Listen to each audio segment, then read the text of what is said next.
कृष्ण कृष्ण हरे हरे, हरे राम राम राम हरे हरे। श्री नवदीप धाम महात्म्य हम लोग सुन रहे थे। दुर्भागा लक्षण ए जान सर्वजान, निज बुद्धि बड़बली करिया गणन। मैं ही सबसे अधिक बुद्धिमान हूँ, ऐसा मानने वाले व्यक्ति को ही सबसे बड़ा दुर्भाग्यशाली समझना चाहिए। ऐसा क्यों बोल रहे हैं? क्योंकि जो शास्त्र पढ़ लेता है, शास्त्र पढ़ करके उनके मतलब को समझ नहीं पाता और अपनी बुद्धि से जो समझा उसको ही कहता है हाँ मैंने ये समझ लिया, ये लोग ठीक से नहीं जानते। जैसे बताया था, सार्वभौम भट्टाचार्य स्वयं बृहस्पति के अवतार होकर भी वो समझ नहीं पा रहे हैं कि महाप्रभु भगवान हैं, किंतु अपने आप को बड़ा पंडित मानते हैं। सारे जगत के जितने भी सन्यासी हैं वो पढ़ने के लिए उनसे आते हैं वेदांत। बड़े बड़े सन्यासियों को वेदांत पढ़ाते, खुद गृहस्थ हैं फिर भी, और अपने आप को पंडित मानते हैं। और दूसरे की बात क्यों सुनेंगे? ये क्या जानता है? जब इस समय कोई भगवान का अवतार नहीं है तो इस प्रकार से अपने आप को पंडित मान लेता है, दुर्भागा। लेकिन ये बड़ा दुर्भाग्यशाली है। क्यों? ईश्वरेर कृपा नहीं करे स्वीकार, उतर के मायार करते पड़े बार बार। भगवान कृपा करके किसी व्यक्ति को भेज रहे हैं, अपने बारे में बता रहे हैं, महाप्रभु देखो मैं ही भगवान हूँ, मेरी शरण ले लो। दूसरे लोग उनको समझा रहे हैं फिर भी सुनते नहीं हैं, समझते नहीं हैं। सब लोग कह रहे हैं फिर भी नहीं मानते हैं, क्योंकि अपना पांडित्य का अभिमान है। इसी प्रकार से जगत के लोग हैं। भक्त लोग सारी दुनिया में जा जा करके कहते हैं अरे भाई भजन करो, भजन के बिना सुख नहीं मिलेगा। तुम्हारा भजन करने से क्या होगा? हरे कृष्णा करने से क्या पेट भर जाएगा? अभी ये सब कैसे अपने आप को पंडित मान रहे हैं। श्रील भक्तिवेदांत माधव गोस्वामी महाराज जी सीवी रमन के पास गए थे। वो साइंटिस्ट था, उसको नोबेल प्राइज मिला था। तो उसके पास में गए ये कहने के लिए कि भाई हमारे यहाँ पर 1 महीने का मठ में प्रोग्राम है, वहां पर प्रतिदिन किसी नए नए चीफ गेस्ट को बुलाते हैं, आप भी आइए एक दिन। कहते हैं मेरे पास टाइम नहीं है, मैं नहीं भगवान को मानता। तो इस प्रकार के दुर्भाग्यशाली अपने आप को मानता है मैं इतना बड़ा साइंटिस्ट हूँ, मुझे नोबेल प्राइज मिला है, और भगवान कृपा करके अपने भक्त को पास में भेज रहे हैं, क्योंकि ये दुष्ट तो मेरे पास में आएगा नहीं, मैं ही इनके पास में अपने भक्तों को भेज देता हूँ। भगवान कितने दयालु, लेकिन उनकी दया को भी ठोकर मारते हैं। कह रहे मुझे नहीं चाहिए ऐसी दया, मैं तो इसी चीजों में विश्वास करता हूँ जो मैं कर रहा हूँ, मैंने भगवान को देखा नहीं, मैं उनको क्यों मानूं। इस प्रकार से मूढ़ दुर्भाग्यशाली लोग भगवान की कृपा को स्वीकार नहीं करते। फिर क्या होता है? अपने कुतर्क से बार बार माया के गड्ढे में गिरते हैं। इस जन्म में साइंटिस्ट बनाया भगवान ने, अगले जन्म में कुत्ता भी बना देंगे। फिर जा, तूने भगवान को देखा नहीं तो तू मानता नहीं है, कुत्ता भी भगवान को नहीं मानता है, तो तुझमें और कुत्ते में अंतर ही क्या है? इसलिए कुत्ता बन जा। इसी प्रकार से जितने सब हैं दुष्ट प्रकृति के लोग जो भगवान की सत्ता को स्वीकार नहीं करते, उनको भगवान कुत्ता, सुअर, गधा, हाथी बना देते हैं। घूमो बेटा, जाओ खाओ जंगल में खूब पेड़ तोड़ तोड़ करके 1-1 कुंटल।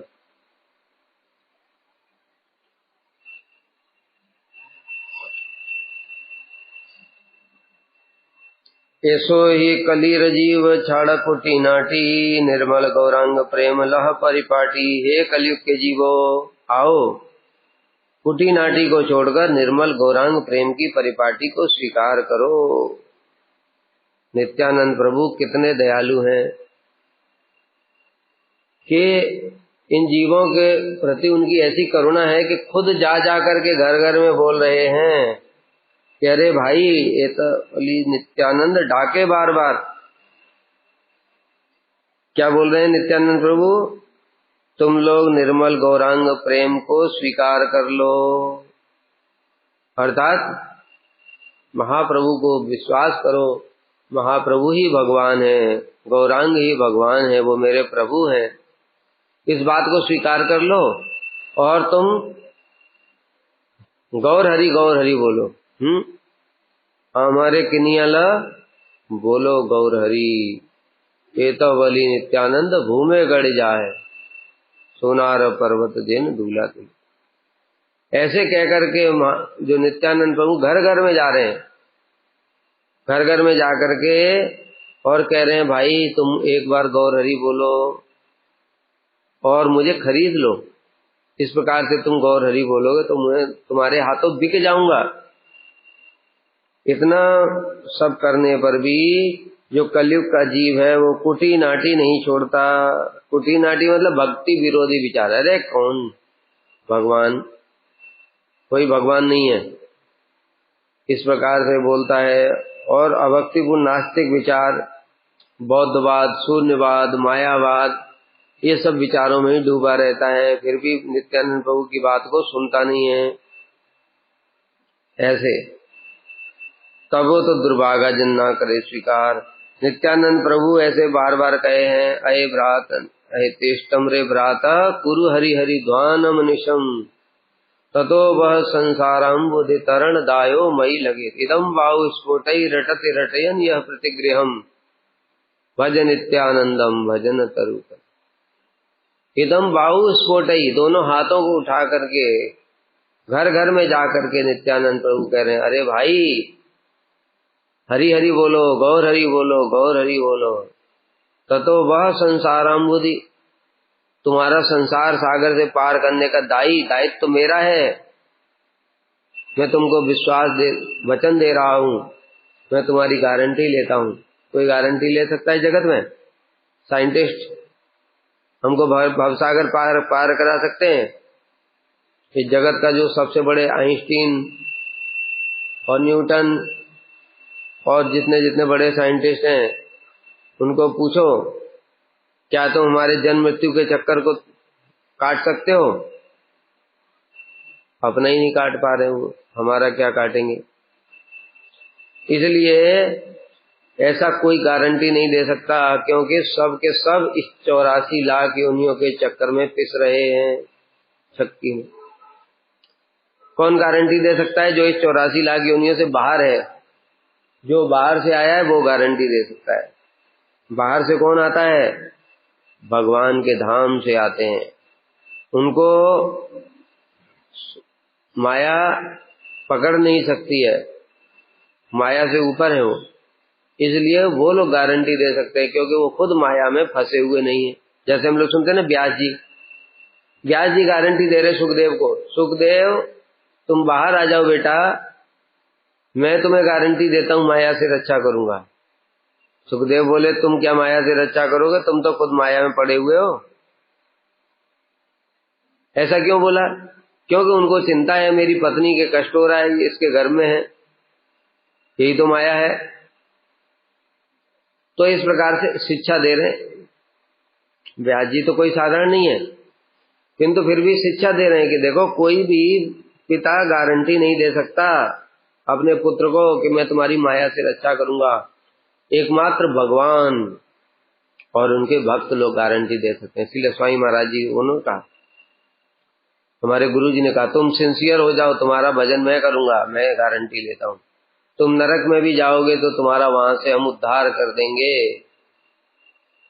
ऐसे जब उनके भक्तों की इतनी महिमा है, इतनी शक्ति है, वो गारंटी दे रहे हैं, तो स्वयं भगवान नित्यानंद प्रभु, स्वयं बलदेव प्रभु है, उनकी क्या कहना। लेकिन दुर्भागा जीव इस बात को स्वीकार नहीं करता है, गौरांग प्रेम को क्या करेगा। केन जे मन प्रेमे करे अनादर, विचार करिया देखा या तत्पर। अरे मूर्ख लोग क्यों इस प्रकार से प्रेम का अनादर कर रहे हैं? नित्यानंद प्रभु फ्री में बांट रहे जगाई मताई को तुम लोग कहोगे कि ऐसा नहीं होता है, ऐसा नहीं होता है, तो फिर जगाई मताई का उदाहरण नहीं है।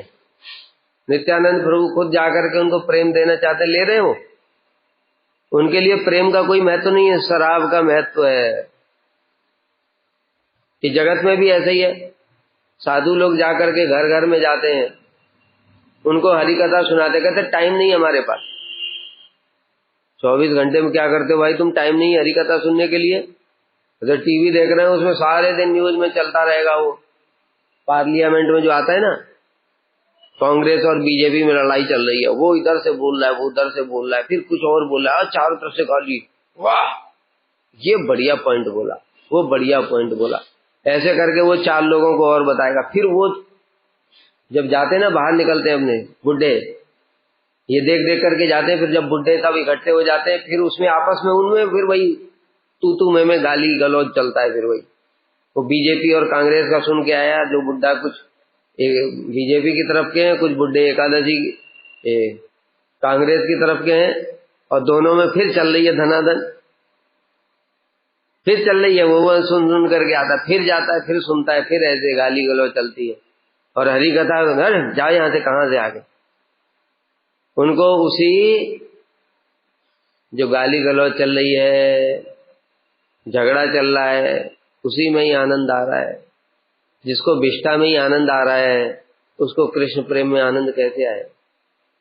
इसलिए नित्यानंद प्रभु तो दया करके जीवों को देना चाहते हैं, किंतु जीव ही अनादर करके उसको तिरस्कार कर देता है। सुख लागी सर्वजीव नाना युक्ति करे, तर्क करे योग करे संसार भीतरे।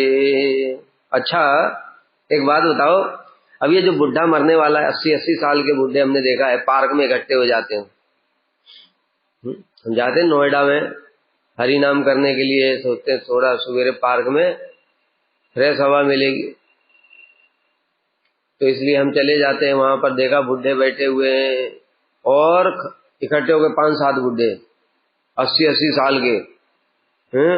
किसी की गर्दन झुक गई है, किसी की कमर झुक गई है, और जब बोल रहे हैं एक दूसरे से कुतर्क, तब पूरा लगता है कि उनके जवानी आ गई है, माया देवी ने उनके अंदर शक्ति का संचार कर दिया। अब वो जो मरने वाला है, कि इतना तर्क क्यों कर रहा है? कांग्रेस ठीक है, अथवा ट्रंप ने ऐसा बोला, पुतिन ने ऐसा बोला, चीन का कौन है वो, उसने ऐसा बोला, और मोदी ने ऐसा बोला, राहुल गांधी ने ऐसा बोला, ये ठीक है, वो ठीक है, ये ठीक नहीं है। दूसरा पक्ष में बोल रहा है, एक विपक्ष में बोल रहा है, आपस में झगड़ा करने तक की नौबत आ गई। बूढ़े कांप रहा है, तर्क करते करते ऐसे गर्दन हिल रही है, लेकिन छोड़ता नहीं है।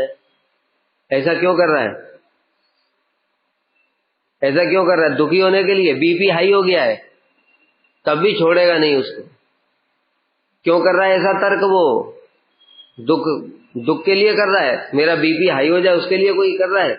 मरने के लिए कर रहा है। बीपी हाई हुआ, पता चला हार्ट अटैक हुआ, मर गया भाई बुढ़ा। किस लिए कर रहा है? सुख के लिए। सुख कैसा? तुम लोग सोचो सुख क्या है इसमें? हाँ, मैंने जो बोला, अहंकार विमूढ़ आत्मा करता हम इति मन्यते, देखा मैंने सबको हरा दिया। ये अहंकार, इस अहंकार को पुष्ट करने के लिए इतना तर्क कर रहा है। उसमें चाहे बीपी बढ़े, चाहे हार्ट अटैक आए, चाहे मर जाए, लेकिन वो अहंकार को पोषण होना चाहिए। और अगर वो सच में जीत गया तो बाकी सब बुड्ढों को बोलेगा फिर फोन कर करके, आज इस बात पर बहस हुई और मैंने सबको हरा दिया। ये है सुख। तो जीव सुख के लिए ही नाना प्रकार के कुतर्क करता है, युक्तियां देता है। योग करे, बाबा रामदेव जी सवेरे सवेरे सब टीवी चैनल खोल करके जितने भी बुढ़े हैं सब बैठ गए। शरीर स्वस्थ है तभी मन भी स्वस्थ रहेगा, ऐसा सिद्धांत है ये। ऐसा सिद्धांत किसका होता है? सब नास्तिकों का सिद्धांत है। भक्तों का सिद्धांत क्या है? शरीर अस्वस्थ होने पर भी उनका मन स्वस्थ रहता है। मैंने कितने सारे भक्तों को देखा, उनका शरीर, श्रील भक्तिवेदांत स्वामी महाराज जी विदेश में गए, उनका शरीर स्वस्थ था, 2 बार हार्ट अटैक पड़ा, फिर भी उनको कोई कष्ट है न मन में न तन में, आनंद है। क्यों? क्योंकि आनंद का स्रोत, मूल जो स्रोत है, वो मूल स्रोत है आत्मा, पावर हाउस। अगर वो पावर हाउस में आनंद है तो शरीर का सुख और दुख तो पता ही नहीं चलता है। मृत्यु ही सबसे बड़ा दुख है। मृत्यु के सामने बड़े बड़े कांप जाते हैं, मलमूत्र त्याग कर देते हैं। और परीक्षित महाराज के सामने वो मृत्यु आने वाली है, उनका कोई उनको दुख है, कोई वो डर रहे हैं, भयभीत हैं, कुछ भी है? कुछ भी नहीं हो रहा है उनको। क्यों? क्योंकि वो आत्मधर्म में प्रतिष्ठित हो चुके हैं। कितने सारे भक्तों को देखा जाता है कि बहुत सारे, अष्टावक्र ऋषि को देखो, अष्टावक्र ऋषि, हमारा कहीं एक जरा सा कुछ पैर में हाथ में मोच आ जाए तो रोने लगते हैं, हॉस्पिटल पहुंच जाते हैं, उनके 8 जगह से टेढ़ा है और चल भी नहीं पाते पूरा ठीक से, लेकिन हृदय में आनंद होता है। भरत, जड़ भरत को देखो, डाकू लोग पकड़ ले गए, कह रहे तुमको काट देंगे, उनको कोई चिंता नहीं। क्यों? आत्मधर्म में प्रतिष्ठित हैं। इसलिए भाई योग से कुछ नहीं होगा, शरीर स्वस्थ रहेगा। अच्छा मान लो शरीर को तुमने स्वस्थ कर लिया, ठीक है, अभी कोई व्यक्ति है जिससे तुम बहुत प्रेम करते हो, उसकी मृत्यु हो गई, अब क्या करेगा योग? मानसिक कष्ट मिलेगा कि नहीं मिलेगा? शरीर स्वस्थ होने पर भी बैठे दुखी हैं, पड़े हुए हैं, रो रहे हैं। तो इसलिए सुख के लिए ही जगत के लोग योग करते हैं, प्राणायाम, कपाल भारती, अनुलोम विलोम, लेकिन फिर भी क्या सुख आ जाता है उससे? सुखम दैन्द्रिकम दैत्या दे योगेन देहिनाम सर्वत्र लभ्यते दैवात यथा दुखम अयत्नतः। जैसे कोई व्यक्ति दुख नहीं चाहता है, कौन सा व्यक्ति जगत में देखा जो कहे कि मुझे रोग हो जाए, मुझे टीबी हो जाए, मुझे कैंसर हो जाए? देखा तुमने? मुझे एसिडिटी गैस हो जाए, देखा कोई? लेकिन हो जाता है। इतना सब टाइम से खाता हूं, टाइम से सोता हूं, फिर भी गैस कैसे बन गई? पेट में दर्द हो रहा है, गैस सिर के ऊपर चढ़ गई है, क्या करूं? समझ नहीं आ रहा है। फिर रामदेव का कोई योगा देखा, उससे भी कुछ नहीं हो रहा है, दवाई खाया हाजमोला, तो गैस निकलती नहीं है, तो पीठ के अंदर चढ़ गई है। तो ये जो दुख मिल रहा है, ये दुख क्या उसने सोचा? नहीं सोचा, फिर भी आ गया। सर्वत्र लभ्यते दैवात, क्योंकि तुम्हारा प्रारब्ध में लिखा हुआ था। प्रारब्ध में बेटा लिखा हुआ है तो तुमको दुख तो मिलना ही है। तुमने चलो गैस का इलाज कर लिया जैसे तैसे करके, इधर से गोली खा करके, इधर से कपाल भारती करके बाहर निकले और पैर फिसला और हड्डी टूट गई। अब क्या कर लोगे? कपाल भारती करोगे? तो दैवात, भगवान ने निश्चय कर दिया है, तूने इस जन्म में ये पाप किया था, अब तुझे इसका दंड इस समय भोगना पड़ेगा। इसलिए उस समय वो ऑटोमेटिक, तुम कुछ भी करो या ना करो, बैठे हो ऊपर से और पंखा गिर गया, बताओ क्या करोगे अब? तो कहीं से भी आ जाएगा। तुम कितने कहां पर चेक करोगे? 10 दिशाएं हैं, ऊपर नीचे आगे पीछे, नीचे भूकंप आया, आ गया लड़ाई। तो इसलिए कह रहे हैं प्रहलाद जी कि बेटा इन सब चक्करों में मत पड़ो। सुखम दैन्द्रिकम दैत्या, इसी प्रकार से जैसे दुख प्राप्त होता है उसी प्रकार से थोड़े समय के बाद में सुख भी आ जाता है। वो रोग गैस वैस चढ़ी थी और देखा थोड़ी देर में, और हरि नाम करते रहे, थोड़ी देर बाद अपने आप ठीक हो गई, बस सुख भी अपने आप आ गया। इसलिए इनके लिए प्रयासो न कर्तव्यो यद आयुर्व्यः परम, ये सुख दुख के लिए प्रयास मत करो, इसमें टाइम पूरा जीवन नष्ट कर दिया। भजन करो, भजन के प्रभाव से जो पाप और पुण्य सब कट जाएगा, तो न सुख आएगा न दुख आएगा, एकदम नित्य परमानंद प्राप्त होगा।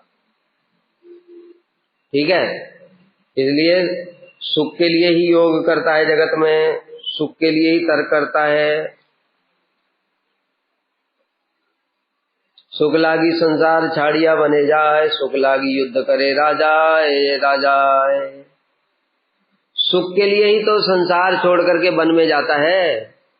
जब इस जगत में देखता है पति पत्नी के लिए इतना किया, पत्नी ने ही मुझे धोखा दे दिया। राजा कुलशेखर थे, कौन थे?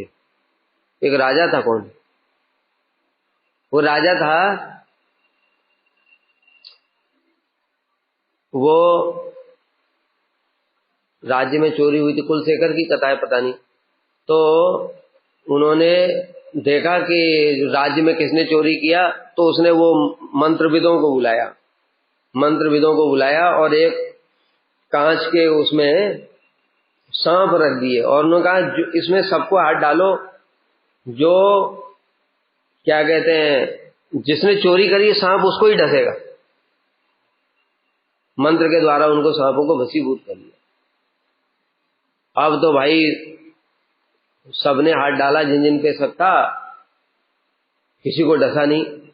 अब बचे उसके जो प्रिय जन थे, जो मंत्री वगैरह जो होते हैं, जो एकदम जो व्यक्तिगत प्रिय लोग होते हैं, तो राजा समझ गया कि इन्हीं में से कोई चोर है।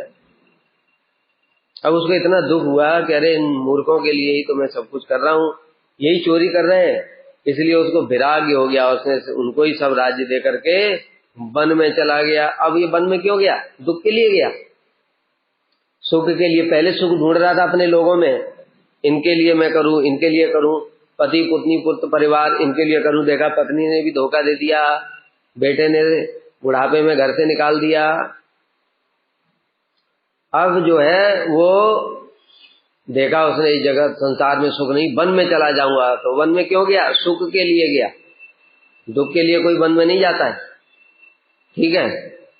इसी प्रकार से एक और कथा है, पता नहीं किसकी है, कि एक बार था, वो राजा एक वैश्या से प्रेम करता था।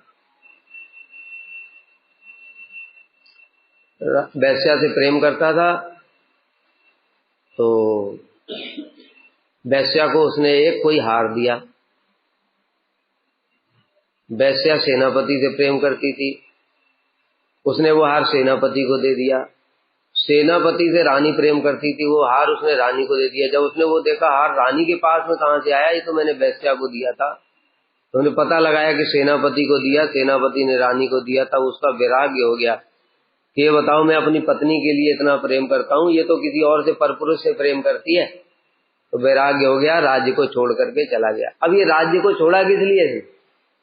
दुख के लिए नहीं, सब सुख ढूंढ रहे हैं।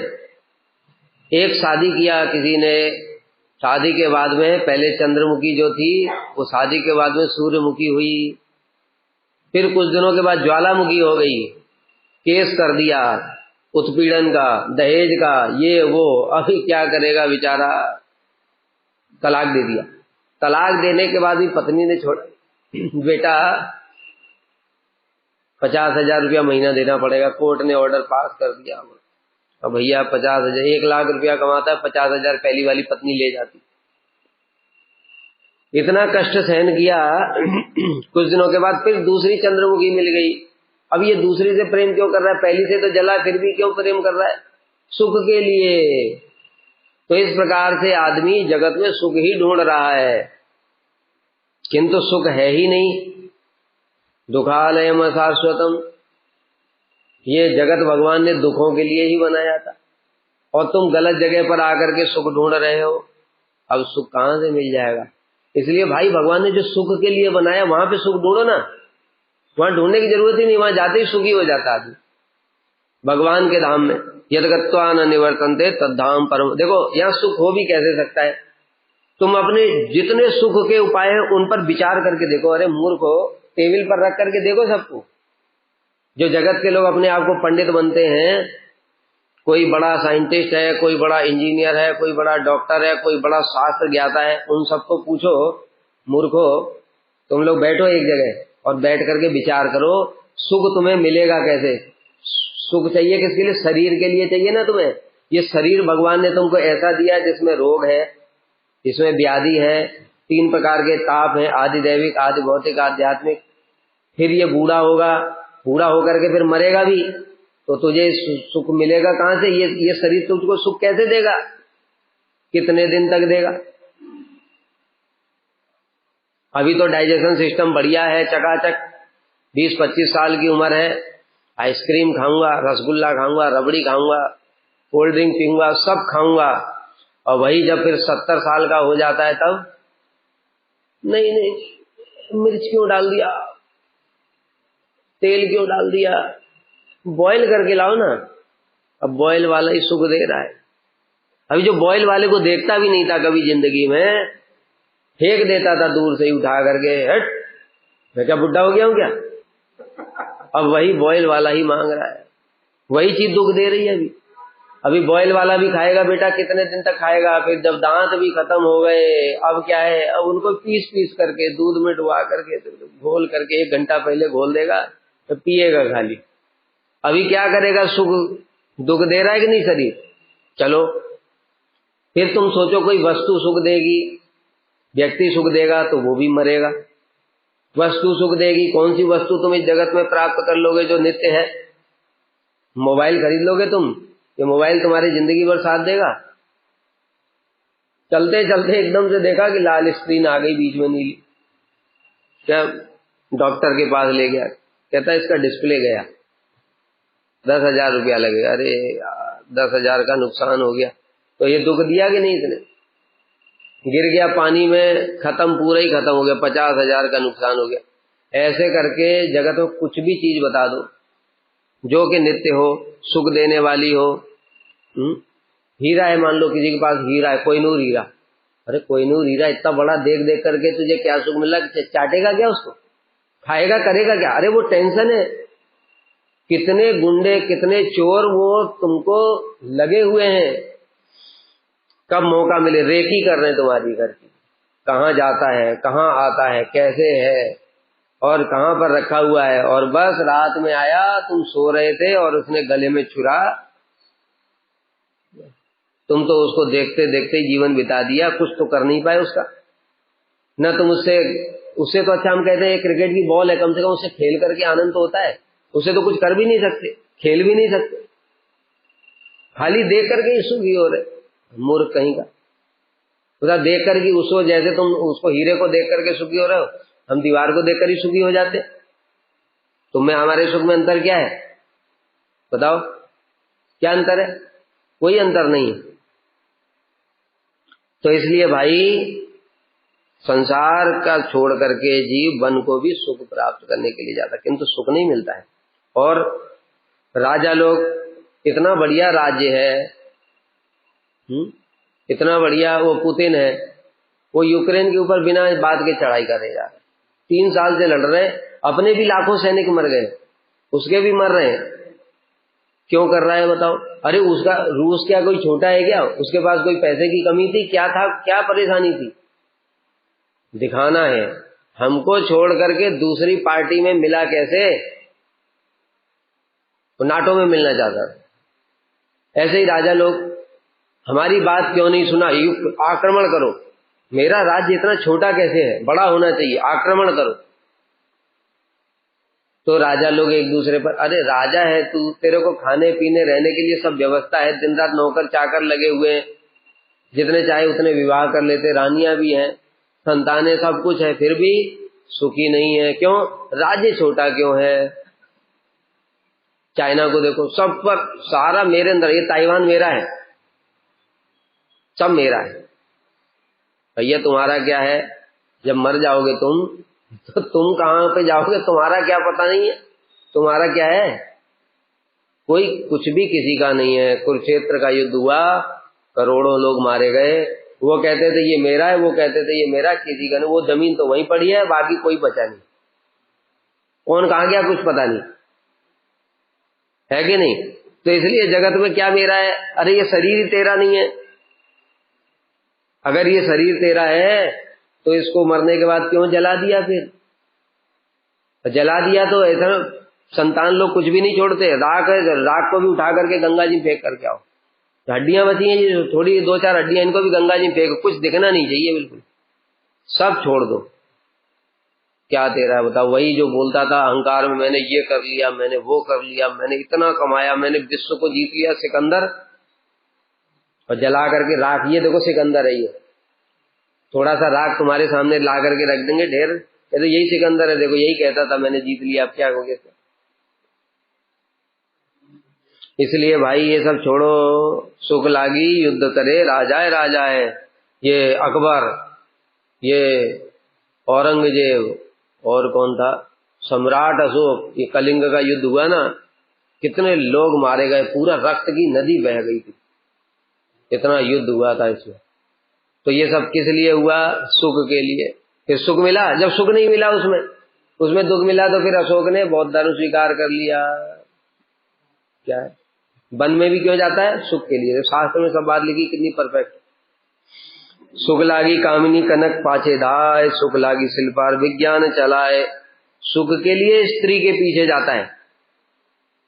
कहते हैं ना, मैं तुमसे बड़ा प्रेम करता हूं, वो उसकी पूजा करने के लिए, आरती करने के लिए प्रेम नहीं करता है, अपने सुख के लिए प्रेम करता है वो। समझ गए? हर कोई, स्त्री पुरुष से, पुरुष स्त्री से, दोनों अपने अपने सुख चाहते हैं। जैसे ही सुख में बाधा आ जाती है, तुरंत प्रेम खत्म। मैंने तुम्हारे लिए क्या नहीं किया, तुमने मुझे छोड़ दिया, तुम दूसरे से प्रेम करते हो।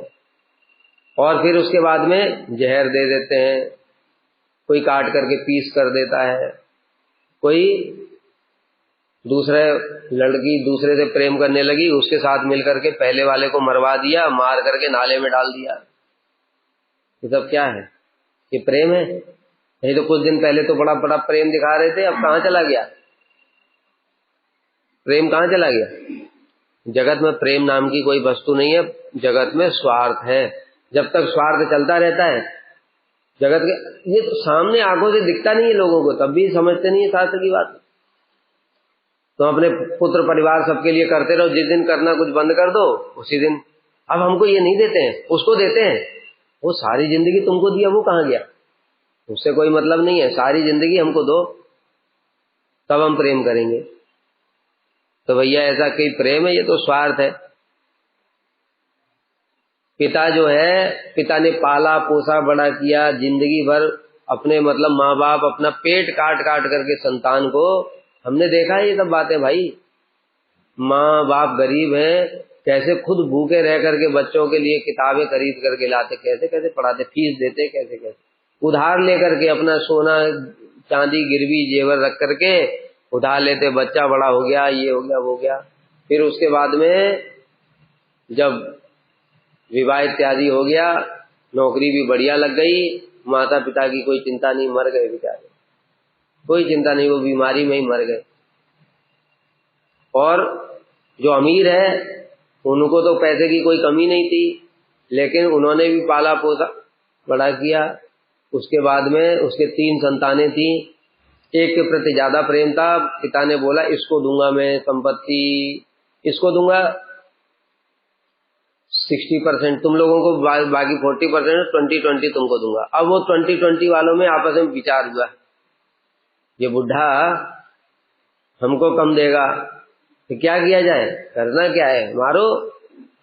सुपारी दे दिया, बुढ़े को सुपारी दे करके मरवा दिया। अब जो 60 वाला था उसको बोला बेटा तीनों का बराबर है, नहीं तो देख लो। अब वो भी क्या करेगा, अगर वो भी ज्यादा बीच में आएगा तो उसको भी रास्ते से हटा देंगे। एक न्यूज में हमने पढ़ा, एक बेटे ने, उसका बाप था रेलवे में, सरकारी नौकरी थी रेलवे में, तो बाप की नौकरी पाने के लिए बेटे ने उसकी हत्या करवा दी और खुद नौकरी मिल गई। जब वो पुलिस जांच करती रही, करते करते 2 साल के बाद पता चला बेटे ने ही मर्डर करवाया था बाप। यही प्रेम है जगत में। तो भैया सुख लागी, सुख के लिए ही कामिनी के पीछे, स्त्री के पीछे भागता है और कितना अपमान करती है, फिर भी उसको मीठी मीठी गालियां भी मीठी मीठी लगती हैं। और कनक सोना जो बताया अभी, संपत्ति के लिए भागता है, सुख के लिए, सुख प्राप्त करना चाहता है उसको, क्योंकि उसे सुख नहीं मिलता। सुख लागी शिल्पार विज्ञान चलाए, सुख प्राप्ति के लिए आर्ट, बढ़िया बढ़िया आर्टिस्ट, ये बढ़िया बढ़िया नई नई चीज, ये डेकोरेशन वो डेकोरेशन, पूरा चकाचक दिखना चाहिए। घर के अंदर आऊंगा, ये पेंटिंग मैं वहां से लाया, 1 लाख रुपए की पेंटिंग है ये। देखा पेंटिंग क्या है, कुछ नहीं, ऐसे देखने से लगता है पागल है, किसी पागल ने बनाया और दूसरे पागल ने खरीदा है। 2 पागलों को आपस में, पागल, एक पागल दूसरे को सुख देगा ना, पागल को देख करके पागल को सुख मिलेगा, जो व्यक्ति पागल नहीं है उसको देख करके सुख मिलेगा ही नहीं। और विज्ञान, मैंने एरोप्लेन बनाया, देखो जहां लोग पैदल जाते थे 1-1 महीना लगता था, 1 घंटे में पहुंच जाते। 1 घंटे में पहुंचने से क्या सुख हो गया? पहले के लोग पैदल जाते थे तो भी सुखी थे।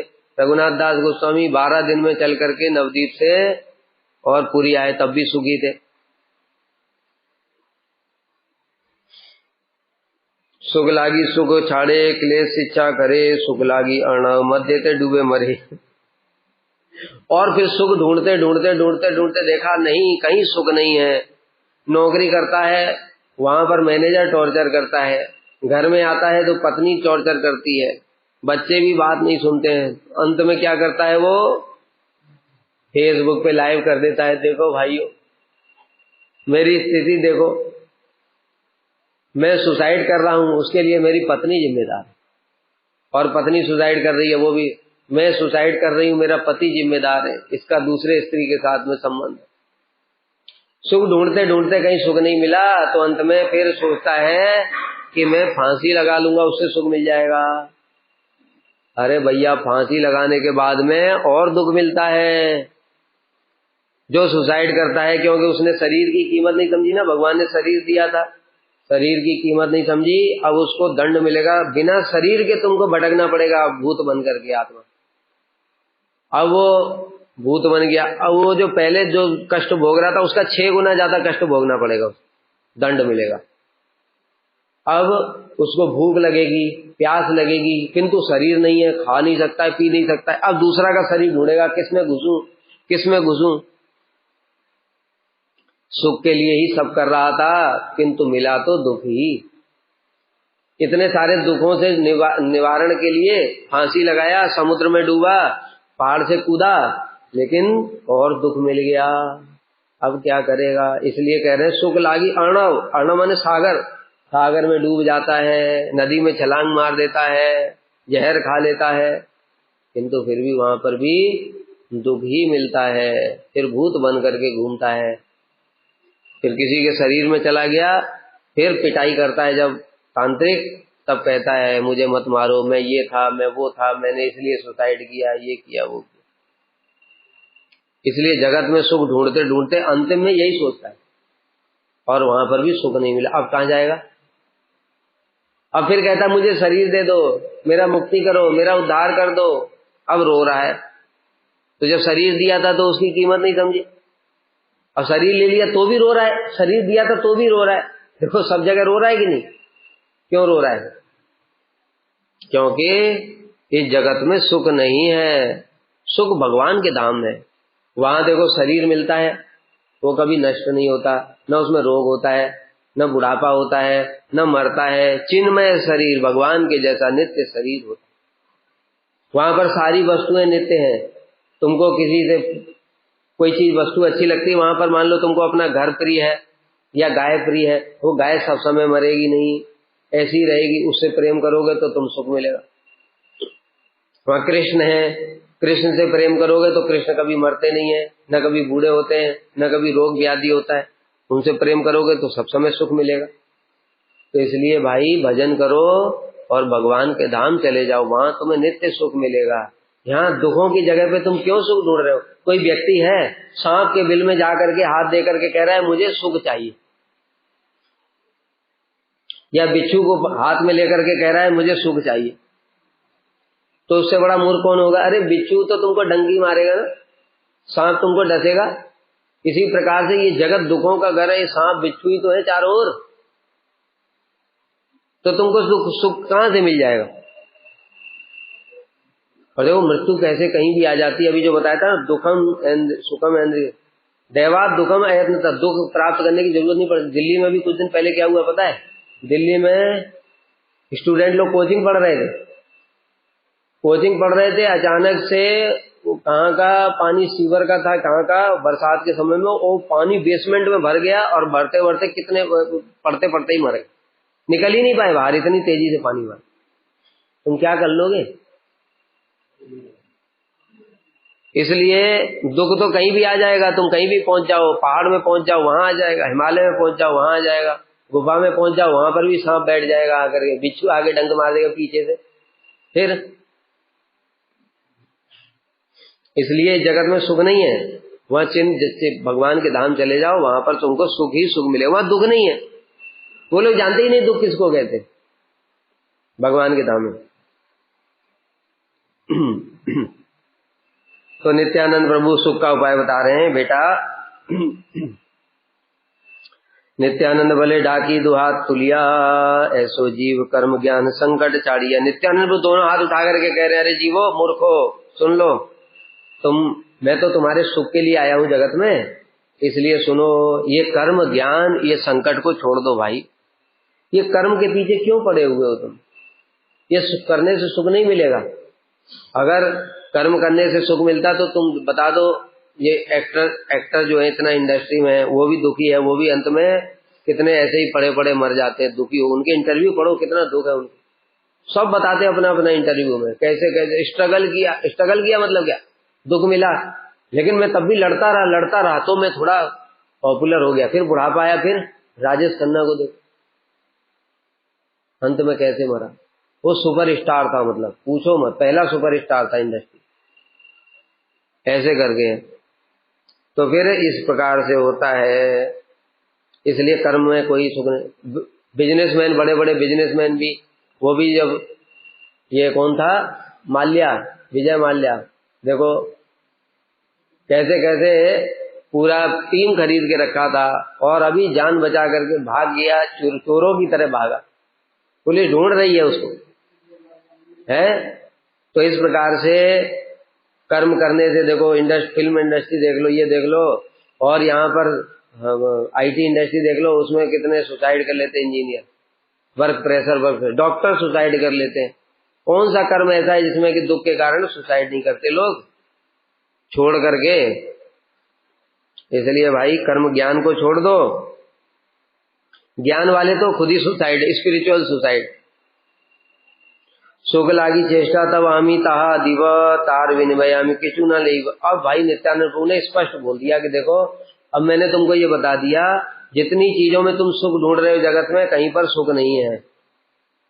लेकिन अगर तुम सुख चाहते हो तो मैं तुमको गारंटी दे रहा हूं ना, मैं तुमको सुख दूंगा, मेरी बात मानो खाली, मैं तुमको सुख दूंगा। सुख लागी चेष्टा तब आमी ताहा दिव, मैं दूंगा तुमको। और तार विनिमय, तो इस जगत में हम देखते हैं सुख चाहिए तुमको, एसी का सुख चाहिए तो 20,000 देना पड़ेगा, घूमने का सुख चाहिए कार का तो 5-10 लाख रुपया देना पड़ेगा, बंगला का सुख चाहिए तो देना पड़ेगा 20-25-50 लाख, उसका कोई लिमिट नहीं है, करोड़ों रुपया। हर सुख के लिए पैसा लगता है ना।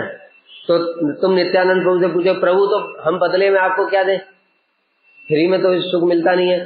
तो नित्यानंद प्रभु कह रहे मैं तुम्हें फ्री में सुख दूंगा, बदले में कुछ भी नहीं लूंगा, एक ही चीज चाहिए बस में, क्या, हमारे किनियाला बोलो गौर हरि, बस एक बार भगवान का नाम ले, बाकी तुमको सुख देने की गारंटी मेरी है और बदले में मुझे कुछ भी नहीं चाहिए। असली साधु का यही लक्षण होता है, तो पैसा लेकर के सुख देगा तो तुमको वो तो व्यापार है। प्रहलाद जी कह रहे हैं ना, बेटा मैं तुमसे प्रसन्न हूं, भगवान ने कहा कुछ वरदान मांग लो। प्रहलाद जी बोले मैं कोई बनिया थोड़ी हूं कि मैंने आपकी भक्ति किया बदले में आपसे कुछ मांगूंगा, ये तो बनियागिरी है। तो साधु लोग कभी भी कुछ नहीं मांगते, वो कृपा करते हैं अहेतु की मतलब बदले में कुछ नहीं लेते। इसलिए प्रभुपाद कहते थे कि देखो, एक जीवात्मा के उद्धार के लिए लाखों गैलन खून खर्च करना पड़ेगा। सुभाष चंद्र बोस ने बोला तुम मुझे खून दो मैं तुम्हें आजादी दूंगा, ये तो व्यापार ही हो गया। हम तुमको अपनी जिंदगी दे देंगे, तब तुम हमको मरने के बाद में आजादी कौन लेगा बताओ, हम तो मर ही गए। लेकिन श्रील प्रभुपाद जी ने क्या नारा दिया, हम अपना खून भी देंगे, हम तुमको आजादी भी देंगे। ऐसा कोई करता है क्या? खून भी हम ही अपना खर्च करेंगे। ऐसे साधु हैं जो देखो सारे दुनिया में जा जा करके कथा सुना रहे हैं, अपना पैसा खर्च करके जाते हैं, अपना कथा सुनाने के लिए अपना टाइम देते हैं, अपना एनर्जी देते हैं। उद्धार किसका होगा? उनका तो हो चुका है, उनको तो तुमसे कुछ चाहिए नहीं, तुम्हारा उद्धार करने के लिए। ये है वास्तव में साधु। इसलिए कहते हैं साधु ही एकमात्र बंधु है, और जगत में कोई बंधु नहीं हो सकता है। लेकिन ऐसा साधु ढूंढना बड़ा मुश्किल। वो आजकल साधु भी बिजनेस करने लगे। वो साधु तो है नहीं, साधु का ब्रांड लगा करके बिजनेस करते हैं कि तुम मुझे ये दो तब मैं तुम्हें सुख दूंगा। ये बिजनेस है। साधु तो किसी से कुछ मांगते नहीं, सब देने के लिए ही आते। वो जगत से आए, उनको तुम क्या दे सकते हो? भगवान के धाम से जो आया उसको कोई क्या दे सकता है? उसके पास तो कृष्ण संपत्ति है, कृष्ण प्रेम। इसलिए साधु लोग कहते हैं कि भाई नित्यानंद प्रभु कह रहे हैं मैं तुमसे बदले में कुछ नहीं लूंगा और तुमको फ्री में सुख दूंगा। कष्ट नहीं, व्यय नहीं, ना पाई बे यातना, गौरांग बली नाच नाही का भावना। और देखो मैं जो तुमको सुख दूंगा उसमें कोई कष्ट नहीं है। हम लोग पढ़ाई करते थे ना, हमको पता है ना कितना कष्ट होता था। 10-10 घंटा पढ़ाई करते करते पहले आंखें गई, आंख खराब हो गई, चश्मा लग गया, मोटा मोटा हो गया। आजकल के जरा जरा से 4-4, 5-5 साल के बच्चे चश्मा लगा लगा करके, फिर उसके बाद में कुछ दिनों के बाद बैठे बैठे आप 10-10 घंटा बैठे रहते थे कुर्सी पे, पीठ भी गई, पैसा भी जा रहा है, पैसा भी जा रहा है, आंख भी गई, पीठ भी गई, नौकरी मिली बड़ी मुश्किल से, इंजीनियर बन गए। अब पहले 10 घंटे पढ़ाई करते थे, अब बेटा 12 घंटे करना पड़ेगा नौकरी।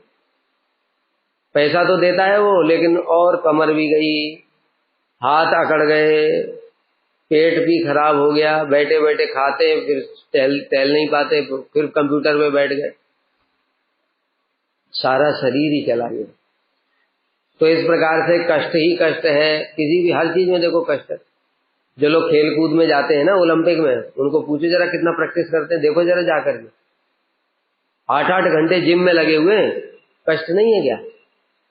दिन रात पसीना बहा रहे, कष्ट नहीं है? इस जगह जो बिजनेसमैन बना जो, उसको देखो 24 के 24 घंटे दिन रात लगा हुआ, ये कंपनी में क्या हुआ, वो कंपनी में क्या हुआ, यहाँ शेयर मार्केट डूब गया, उठ गया, ये वो, हा। कष्ट ही कष्ट है और खर्चा भी है। बताए ना, पढ़ाई करोगे तो तुम्हें फ्री में कोई टीचर पढ़ाएगा, फ्री में स्कूल पढ़ाएगा? 1 लाख डोनेशन दो तब एडमिशन होगा। और न कोई यातना है। मजदूर लोग काम करते हैं, कितना यातना सहन करना पड़ता है। 45 डिग्री धूप में ईंटा पत्थर ऊपर चढ़ा रहे हैं, ऊपर से तेल निकल रहा है पूरा। कुछ नहीं है, केवल नाचो तुम, गौर हरि का नाम लेकर के नाचो बस। न कोई तुमसे पैसा लूंगा, न तुमको कोई टॉर्चर करूंगा, न तुम्हारा कुछ खर्च होगा, न कोई यातना होगी, आनंद होगा। और खाली भगवान का नाम लो बस, बाकी गारंटी मेरी सुख देने। इस प्रकार से नित्यानंद प्रभु कह रहे हैं, फिर भी जो मूढ़ जीव हैं वो सुख प्राप्त करना ही नहीं चाहते।